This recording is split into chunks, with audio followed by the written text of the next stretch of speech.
नमस्कार दोस्तों, मैं सम्राट अमर और आज का हमारा टॉपिक है खतरे में जैव विविधता। बड़े पैमाने पर प्राकृतिक संसाधनों के दोहन, शहरीकरण, औद्योगिकीकरण, शिकार और वृक्षों की कटाई जैसी गतिविधियों से धरती पर बड़े बदलाव हो रहे हैं। प्रदूषित वातावरण और प्रकृति के बदलते मिजाज के कारण जीव जंतुओं और वनस्पतियों की अनेक प्रजातियों का अस्तित्व संकट में पड़ गया है। कई प्रजातियां तेजी से लुप्त होती जा रही हैं। वनस्पति और जीव जंतु ही धरती पर बेहतर और जरूरी पारिस्थितिकी तंत्र प्रदान करते हैं। वन्य जीव चूंकि हमारे मित्र भी हैं, इसलिए उनका संरक्षण किया जाना बेहद जरूरी है। अब तक के शोधों से यह सामने आ चुका है कि धरती का पारिस्थितिकी तंत्र बेहद खराब हो चुका है। मानवीय दखल से दूर रहने के कारण और स्थानीय जनजातीय लोगों की भूमिका की वजह से सिर्फ 3% हिस्सा ही पारिस्थितिक रूप से सुरक्षित रह गया है। ब्रिटेन स्थित स्मिथसोनियन एनवायरमेंटल रिसर्च सेंटर के मुताबिक विश्व के केवल 2.7% हिस्से में ही अप्रभावित जैव विविधता बची है, जो बिल्कुल वैसी ही है जैसी 500 वर्ष पूर्व हुआ करती थी। इन क्षेत्रों में सदियों पहले जो पेड़ पौधे और जीव पाए जाते थे, वे प्रजातियां आज भी मौजूद हैं।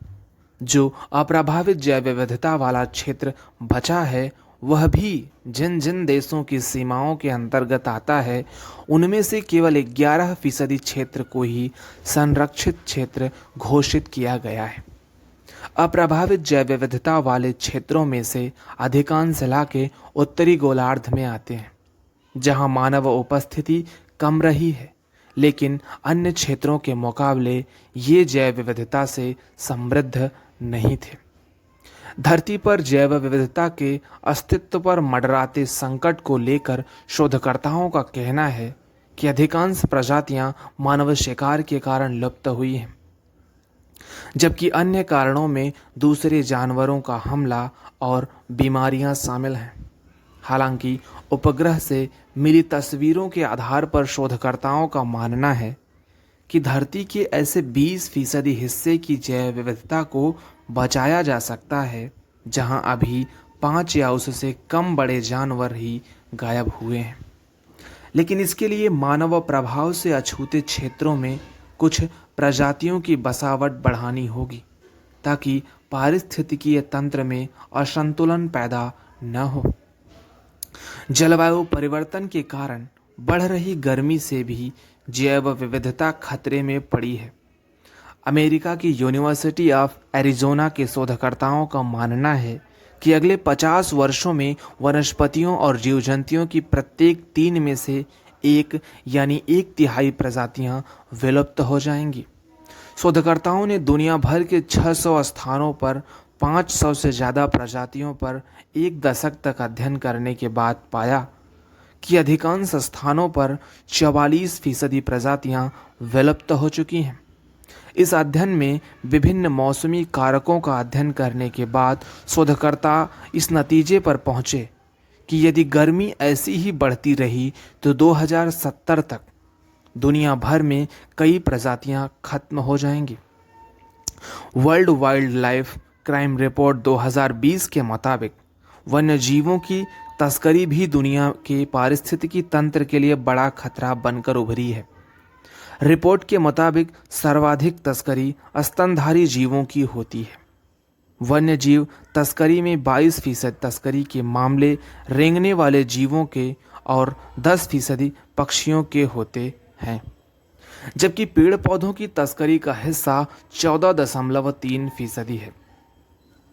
International union for conservation of nature IUCN की वर्ष 2021 के रिपोर्ट के अनुसार दुनिया भर में वन्य जीवों और वनस्पतियों की हजारों प्रजातियां संकट में हैं और आने वाले वक्त में इनके विलुप्त होने की संख्या और दर अप्रत्याशित वृद्धि हो सकती है। IUCN ने करीब 1,45,000 प्रजातियों का आकलन करने के बाद इनमें से 37,400 प्रजातियों को विलुप्ति के कगार पर मानते हुए खतरे की सूची में शामिल किया है। करीब 900 जैव प्रजातियां विलुप्त हो चुकी हैं और 47,000 से ज़्यादा प्रजातियों पर विलुप्त होने का संकट मंडरा रहा है। यदि जैव विविधता पर संकट इसी प्रकार मंडराता रहा तो धरती पर से प्राणी जगत का खात्मा होने में सैकड़ों साल नहीं लगने वाले। दुनिया के सबसे वजनदार पक्षी के रूप में जाने जाते रहे एलिफेंट बर्ड का अस्तित्व खत्म हो चुका है। इसी प्रकार एशिया तथा यूरोप में मिलने वाले रोएदार गैंडे की प्रजाति भी अब इतिहास के पन्नों का हिस्सा बन चुकी है। द्वीपीय देशों में पाए जाने वाले डोडो पक्षी का अस्तित्व मिटने के बाद अब कुछ खास प्रजाति के पौधों के अस्तित्व पर भी संकट मंडरा रहा है। पश्चिमी और मध्य अफ्रीका के भारी बारिश वाले जंगलों में रहने वाले जंगली अफ्रीकी हाथी, अफ्रीकी जंगलों में रहने वाले काले गैंडे, पूर्वी रूस के जंगलों में पाए जाने वाले तेंदुए, इंडोनेशिया के सुमात्रा द्वीप पर पाए जाने वाला बाघ जैसा विशाल जानवर भी अब अस्तित्व के खतरे से जूझ रहा है। हाल में स्टेट ऑफ वर्ल्ड बर्ड्स नामक रिपोर्ट में यह तथ्य सामने आया है कि दुनिया में पक्षियों की करीब 39% प्रजातियों की संख्या अस्थायी है और मात्र 6% प्रजातियां ही ऐसी हैं जिनकी संख्या बढ़ रही है, जबकि 48% प्रजातियों की संख्या में गिरावट दर्ज की गई है। पक्षियों की प्रजातियों की संख्या में गिरावट को भारत के संदर्भ में देखें तो भारत में जहां 14% प्रजातियों की संख्या में वृद्धि हुई है, वहीं केवल 6% प्रजातियों की संख्या ही स्थिर है, जबकि 80% प्रजातियां कम हुई हैं। इनमें से 50% प्रजातियों की संख्या में भारी गिरावट और 30% प्रजातियों में कम गिरावट दर्ज की गई है। सालाना पक्षी गणना में अब प्रतिवर्ष पक्षियों की संख्या और विविधता में गिरावट आ रही है। इसका बड़ा कारण जलवायु परिवर्तन और जंगलों का कटना है। उत्तराखंड के हिमालयी क्षेत्र में पक्षियों पर हुए शोध के नतीजे भी चौंकाने वाले हैं। वहाँ वन क्षेत्रों में मानवीय दखल, वनों की कटाई और तेजी से बढ़ते प्रदूषण के कारण पक्षियों की संख्या में 60 से 80% तक की कमी आई है।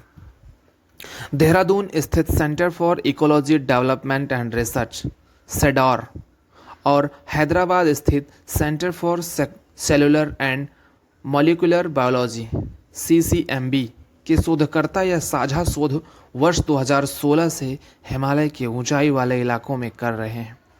बहरहाल पर्यावरण वैज्ञानिकों का कहना है कि जिस प्रकार जंगलों के अतिक्रमण, कटाई, बढ़ता प्रदूषण और पर्यटन के नाम पर गैर जरूरी गतिविधियों के कारण पूरी दुनिया में जैव विविधता पर संकट मंडरा रहा है, वह पर्यावरण संतुलन बिगड़ने का साफ संकेत है। यदि इसमें सुधार के लिए शीघ्र ही ठोस कदम नहीं उठाए गए तो आने वाले समय में बड़े नुकसान के तौर पर इसका खामियाजा भुगतना पड़ेगा। विकास के नाम पर यदि वनों की कटाई जारी रही और जीव जंतुओं और पक्षियों से उनके आवास छीने जाते रहे तो ये प्रजातियां धरती से एक एक करके लुप्त हो जाएंगी और भविष्य में इससे पैदा होने वाली भयावह समस्याओं और खतरों का सामना समस्त मानव जाति को ही करना होगा। वैज्ञानिकों का मानना है कि जैव विविधता के क्षरण का सीधा असर भविष्य में कृषि और खाद्य पैदावार इत्यादि पर पड़ेगा। इसलिए पृथ्वी पर जैव विविधता को बनाए रखने के लिए सबसे जरूरी है कि हम पर्यावरणीय संतुलन को बिगड़ने न दें। धन्यवाद।